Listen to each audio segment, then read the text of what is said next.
बरसात का मौसम बेहद नजदीक आ रहा था और आसमान में काले घने बादल पानी की तलाश में यहाँ वहाँ भटक रहे थे। वे ऐसी जगह ढूंढ रहे थे जहाँ से भारी मात्रा में बरसात कर सके। साथियों, अब हमें बारिश की तैयारी तुरंत शुरू कर देनी चाहिए। चलो, हमें अभी से पानी की खोज में निकलना होगा, नहीं तो बरसात का समय निकल जाएगा और फिर जंगल में सूखा पड़ने लगेगा। हाँ भाई, तुम ठीक कह रहे हो। आसमान में हम सब पानी की तलाश में इतनी दूर आ गए हैं, लेकिन नीचे जमीन पर कहीं पर भी पानी का बड़ा स्रोत नहीं दिख रहा है। क्या हम समय पर पानी की खोज कर पाएंगे? अगर हमें जल्दी बारिश शुरू करनी है तो पास वाले जंगल में ही पानी ढूंढना पड़ेगा। दूर जाने में बहुत समय बर्बाद होगा।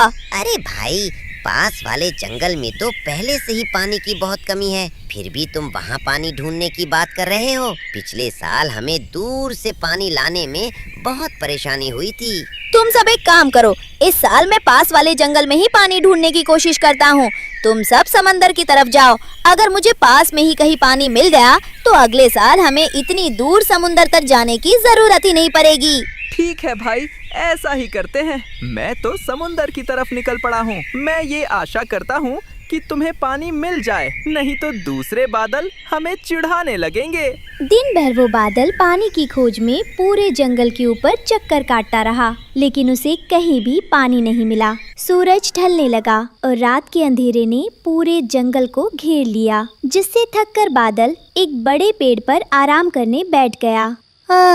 अब रात होने वाली है, फिर भी मुझे कहीं पर भी पानी की एक बूंद तक नहीं मिली। मैं दिन भर घूम घूम कर बहुत थक चुका हूँ। अब मुझे रात भर इसी पेड़ पर आराम करना होगा और सुबह होते ही समुंदर की तरफ लंबी यात्रा पर निकलना होगा। जिस पेड़ पर बादल आकर बैठा, उसी पेड़ की एक सुरक्षित डाल पर रानो चिड़िया अपने छोटे छोटे बच्चों के साथ अपने घोंसले में रहती थी। बच्चों ने जब अपने घोंसले के ठीक बाहर एक विशाल सफेद धुएं जैसी आकृति को देखा तो वे हैरान रह गए। मम्मी, मम्मी, जरा बाहर देखो, वो इतना बड़ा और सफेद क्या है? क्या वो कोई बहुत अनोखा और विशाल पंछी है? अरे नहीं मेरे बच्चों, वो कोई पंछी नहीं है, वो एक बादल है। पिछली बार जब आपने जंगल में झमाझम बारिश देखी थी, वो इसी बादल की वजह से आ रही थी।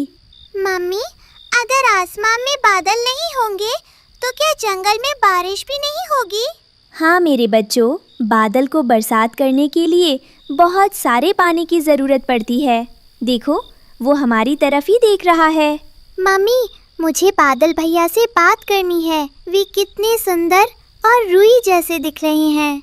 नहीं बेटा, वे बहुत दूर से उड़कर आए हैं और थके हुए लग रहे हैं। उन्हें थोड़ा आराम करने दो, तंग मत करो। अरे कोई बात नहीं चिड़िया रानी, तुम सब मुझसे बात कर सकते हो। मैं बच्चों की बातें सुनकर बहुत खुश हुआ हूँ। बादल भैया, क्या आप सचमुच बहुत ठंडे होते हो? हमें छूकर देखो ना। हाँ चिड़िया रानी के बच्चों, तुमने जैसा सोचा है, हम बिल्कुल वैसे ही होते हैं। हम बर्फ की तरह ठंडे होते हैं। बादल भैया, आप इतने उदास क्यों दिखाई दे रहे हैं? क्या इस साल हमारे जंगल में बारिश नहीं होगी? अरे नहीं नहीं, वैसी बात नहीं है। इस साल बारिश अवश्य होगी और वो भी बहुत ज्यादा। मेरे बाकी सारे साथी बादल इसी कारणवश बहुत सारा पानी पीने के लिए समुंदर की तरफ गए हैं। मैं तो पास के इलाके में पानी ढूंढ रहा था, पर मुझे कहीं पानी नहीं मिला। क्या आप पश्चिम में पहाड़ी इलाकों की तरफ गए थे? हमारे जंगल के सारे पशु पक्षी उसी इलाके की नदी से पानी पीते हैं, क्योंकि बाकी जगह सूखा पड़ चुका है।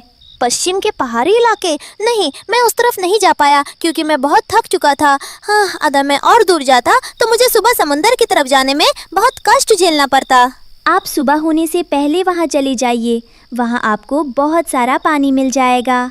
तुम्हारा बहुत बहुत शुक्रिया चिड़िया रानी। मैं सारे पंछियों के उठने से पहले ही यहाँ से नदी की तरफ चला जाऊंगा।